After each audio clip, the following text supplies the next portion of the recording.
What happens when Hollywood royalty meets late-night television and everything goes spectacularly wrong? Tonight, we're diving into one of the most explosive moments in talk show history, where a simple interview turned into an absolute disaster that had security escorting someone off set. Before we get into this wild story, make sure you hit that subscribe button and drop a comment below because you're not going to believe what unfolds here. The Late Show with Stephen Colbert was supposed to be just another Tuesday night taping. The guest list looked routine, the audience was settling in, and Stephen was doing his usual pre-show warm-up, cracking jokes about the day's political headlines. But nobody, and I mean nobody, could have predicted what was about to happen when the cameras started rolling. "Ladies and gentlemen, please welcome Meghan Markle," Stephen announced with his characteristic smile as the applause filled the Ed Sullivan Theater. She walked out in an elegant navy dress, waving to the crowd with that practiced royal wave we'd all become familiar with. Everything seemed perfectly normal as she took her seat across from Stephen's desk. "Thanks for being here, Meghan," Stephen said, settling into his chair. "I have to say, it's not often we get actual royalty on the show, former or otherwise." Meghan's smile seemed to tighten just slightly. "Well, Stephen, I think we both know that titles are just words, aren't they? What matters is the work we do and the impact we make." Stephen nodded politely. "Absolutely. And speaking of work, you've been quite busy lately with your various projects. I'm curious, though, and forgive me if this seems like an obvious question, but do you ever miss the simpler times? You know, before all the palace drama and media attention?" The question hung in the air for just a moment too long. Meghan's posture shifted almost imperceptibly, her shoulders squaring as she leaned forward slightly. "Stephen, I think that's a rather loaded question, don't you? The assumption that my life was somehow simpler before suggests that complexity is inherently negative. My life has always been complex, because I've always been fighting for things that matter." Stephen raised his eyebrows, clearly not expecting such a defensive response to what he'd intended as a softball question. "I didn't mean to imply anything negative at all.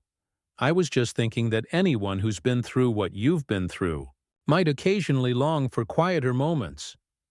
"What I've been through," Meghan repeated, her voice taking on a sharper edge. "That's interesting phrasing. Are you referring to the systematic campaign of harassment and racism that was orchestrated against me? Or are you talking about something else entirely?" The audience began to shift uncomfortably in their seats. Stephen, ever the professional, tried to steer the conversation back to safer ground. "I think we're all aware that you faced significant challenges, and I have nothing but respect for how you handled those situations. What I was getting at is more about the day-to-day experience. Like, do you miss being able to go to a coffee shop without it becoming a news story?" Meghan's laugh was cold and sharp. "Oh, Stephen, you really don't get it, do you? You sit here in your comfortable little bubble, making jokes about politicians and celebrities, but you have no idea what it's like to have your entire existence scrutinized and twisted by people who have already decided they hate you before you even open your mouth."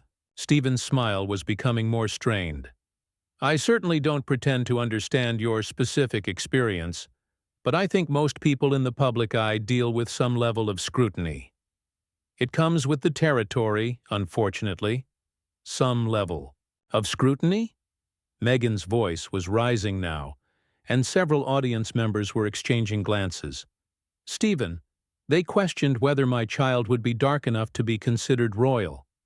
They wrote think pieces about how I hold my coffee cup. They analyzed my breathing patterns during interviews to determine if I was manipulative. Don't you dare sit there and minimize what I went through by comparing it to the typical celebrity experience." Stephen held up his hands in a gesture of peace.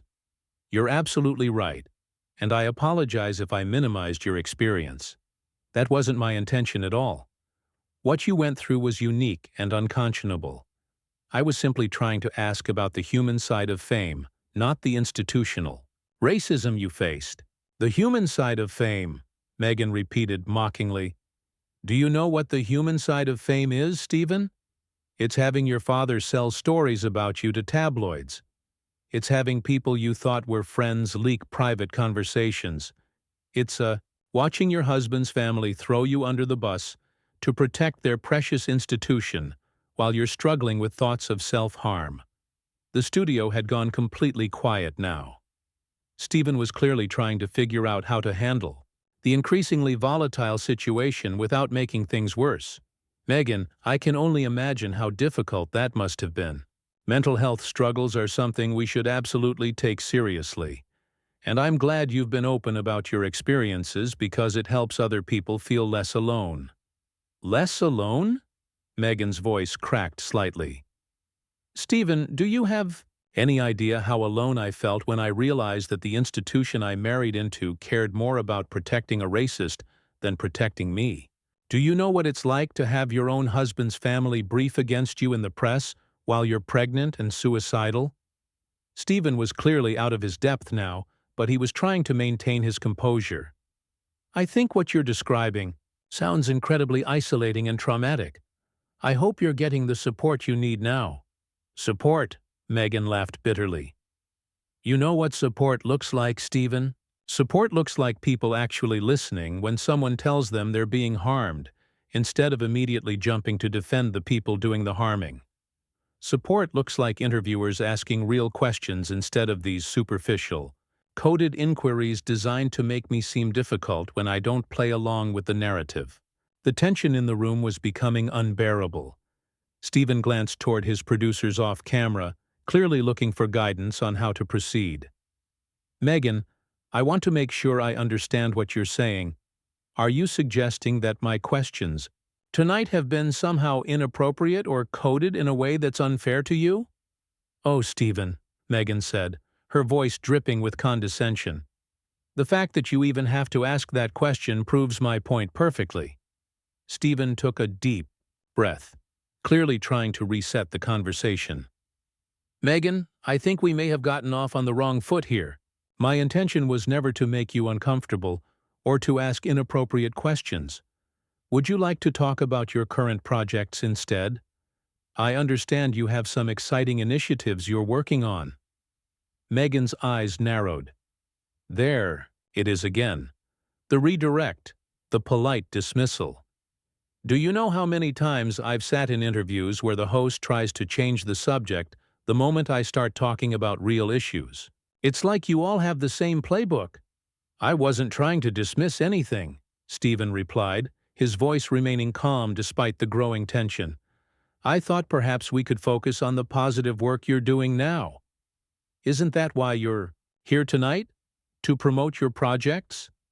My projects? Meghan leaned back in her chair, her expression becoming increasingly confrontational. Stephen, my projects are all about the very issues you're trying to avoid discussing. You can't separate my work from my experience. Everything I do is informed by what I've been through. Stephen nodded carefully.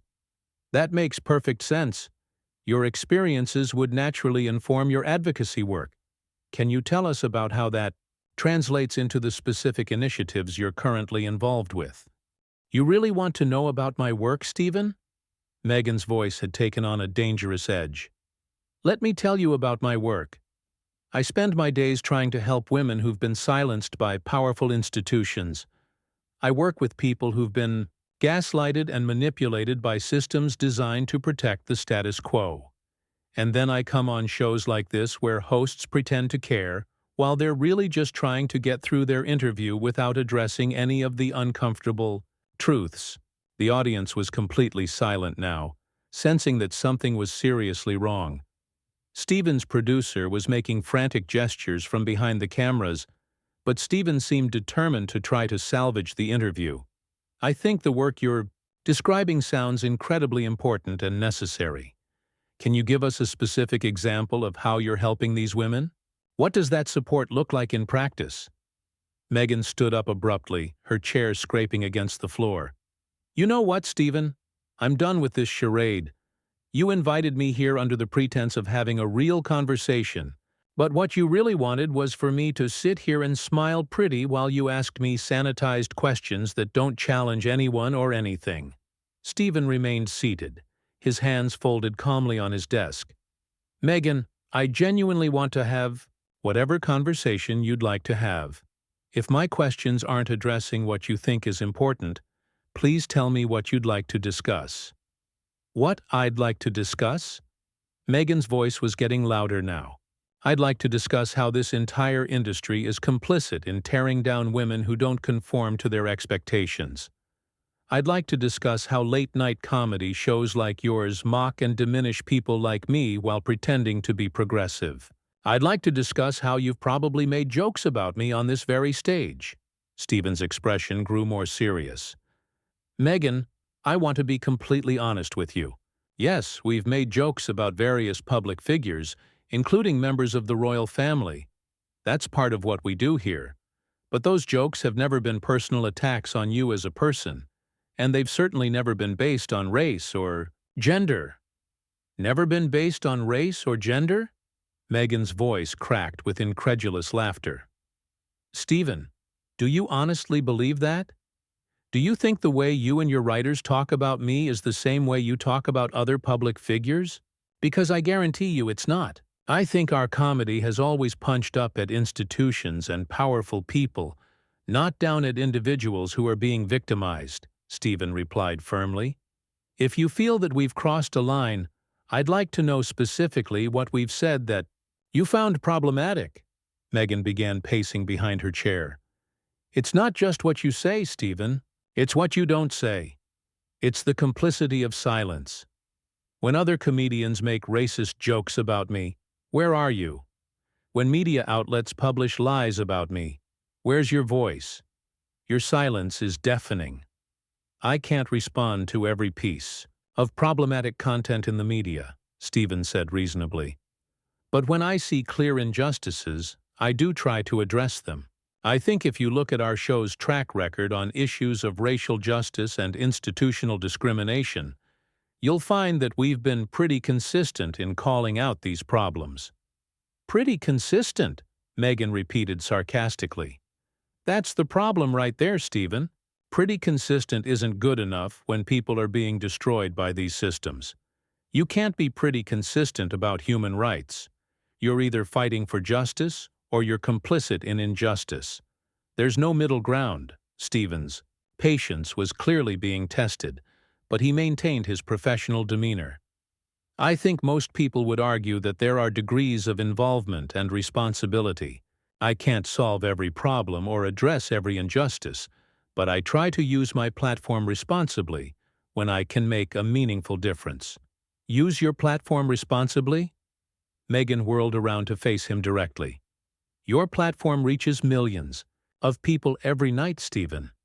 You have more influence than most politicians, and you use it to make safe little jokes that don't challenge anyone or change anything. You're part of the problem." The tension in the studio was now so thick it was almost suffocating. Stephen looked directly into the camera for a moment, as if considering whether to cut to commercial, then turned back to Meghan. "Meghan, I understand that you're frustrated, and I respect your passion for these issues, but I think you're being unfair in your characterization of what we do here. We tackle serious political and social issues every night. We've been consistent advocates for civil rights, women's rights, and social justice." "Advocates?" Meghan's voice was dripping with disdain now. "Stephen, making jokes about Trump's tweets doesn't make you an advocate. Hosting fundraisers for Democratic politicians doesn't make you a civil rights leader. Real advocacy requires real sacrifice, real risk. What have you ever risked for justice?" Stephen's jaw tightened slightly, the first crack in his composed facade. "I think that's an unfair question, Meghan. Different people contribute to social progress in different ways. Not everyone has to put themselves in harm's way to make a positive impact." "Different ways," Meghan nodded mockingly. "The comfortable way. The safe way. The way that doesn't require you to actually challenge the systems that benefit you. Do you know what it's like to lose everything for speaking truth to power, Stephen?" "Because I do. I have tremendous respect for what you've been through," Stephen said, his voice slightly strained now. But I don't think it's fair to dismiss other people's contributions just because they haven't experienced the same level of personal cost. Meghan stopped pacing and stared directly at him. You want to know what's not fair, Stephen? What's not fair is sitting here listening to you defend a system that protects people like you while it destroys people like me. Stephen's composure finally began to crack. Meghan, I think you're making this personal in a way that's not productive. I've tried to be respectful and give you space to share your perspective, but you seem determined to attack me personally rather than have a constructive conversation. Attack you? Meghan's voice reached a new level of intensity. Stephen, you have no idea what an attack looks like. What you're experiencing right now is someone finally telling you the truth, instead of playing along with your comfortable little game. You can't handle it when someone doesn't genuflect to your supposed moral authority. The audience was now visibly uncomfortable, with some people shifting in their seats and others looking toward the exits. Stephen glanced again at his producer, who was making increasingly frantic gestures. I think we should take a break, Stephen said, reaching for his coffee mug in what seemed like an attempt to buy time and calm the situation. No, Meghan said sharply, stepping closer to his desk. We're not taking a break. You wanted to interview me, so let's have a real interview. Let's talk about how you've built your entire career on being the nice guy, the moral voice of late-night television, while you've never once had to face real consequences for anything you've said or done. Stephen set his mug down carefully. Meghan, I think you're projecting a lot of anger onto me that really belongs elsewhere. I understand you've been hurt by institutions and individuals, but I'm not your enemy here. Projecting? Meghan's laugh was sharp and bitter. That's rich, Stephen. The classic gaslighting move. When a woman expresses anger about injustice, dismiss it as projection. Tell her she's not really angry about what she says she's angry about. Tell her she's confused about her own experiences. That's not what I'm doing at all, Stephen replied, his voice growing firmer. I'm trying to have a conversation with you, but you're not interested in a conversation. You're interested in a lecture, and frankly, a pretty hostile one. Hostile? Meghan slammed her hand down on Stephen's desk, causing his coffee mug to jump. You want to see hostile, Stephen? Hostile is what I've faced every single day for years. This is just honesty. This is just someone finally refusing to pretend that everything is fine when it's not. The security team was now visible at the edges of the stage, clearly on alert. Stephen noticed them and held up a subtle hand gesture, trying to signal that he could still handle the situation. Meghan, I need you to take a step back and lower your voice. We're live on television, and this behavior is inappropriate regardless of whatever frustrations you're feeling. Inappropriate behavior? Meghan's voice was now loud enough to echo through the studio. You know what's inappropriate, Stephen? What's inappropriate is bringing someone onto your show under false pretenses and then trying to control the narrative when they don't perform the way you expected. What's inappropriate is the systematic silencing of women who dare to speak truth to power. Nobody is trying to silence you, Stephen said, standing up from his chair now. You've been talking for the past 10 minutes without interruption.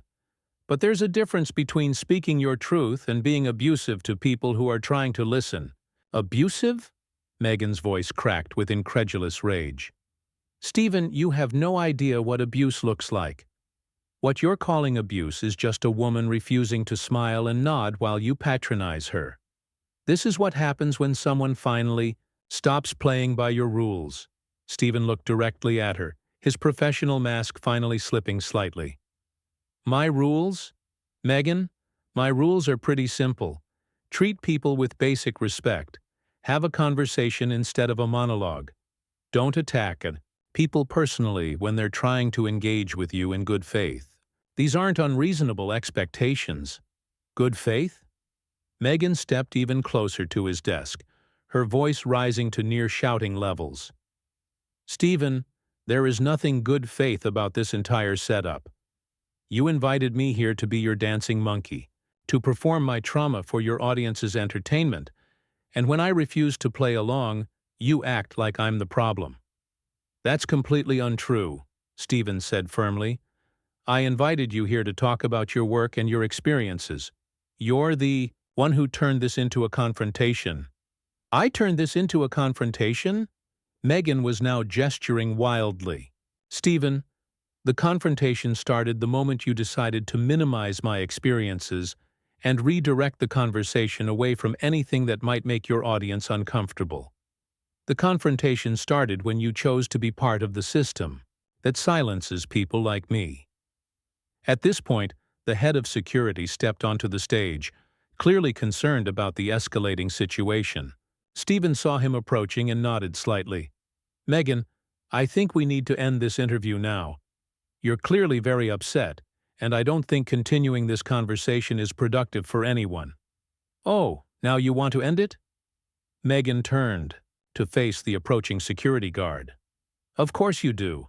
The moment someone refuses to play your game, you shut them down. The moment someone tells the truth about how this industry really works, you call security. Ma'am, I'm going to need you to calm down, the security guard said in a professional but firm tone. Meghan whirled around to face him. Don't you dare tell me to calm down. I am calm. This is what calm looks like when someone finally stops pretending that everything is okay. This is what it looks like when someone refuses to be silenced. Stephen stepped around his desk. Meghan, please, let's just take a breath and figure out how to end this respectfully. Respectfully? Meghan's voice was now hoarse from shouting. You want to end this respectfully, Stephen? Then admit that you brought me here under false pretenses. Admit that. You never intended to have a real conversation about the issues that matter. Admit that you're just another part of the machine that chews up women like me and spits us out. I can't admit to things that aren't true, Stephen said quietly. And I won't be bullied into making false confessions just because you're upset. The word bullied seemed to be the final straw.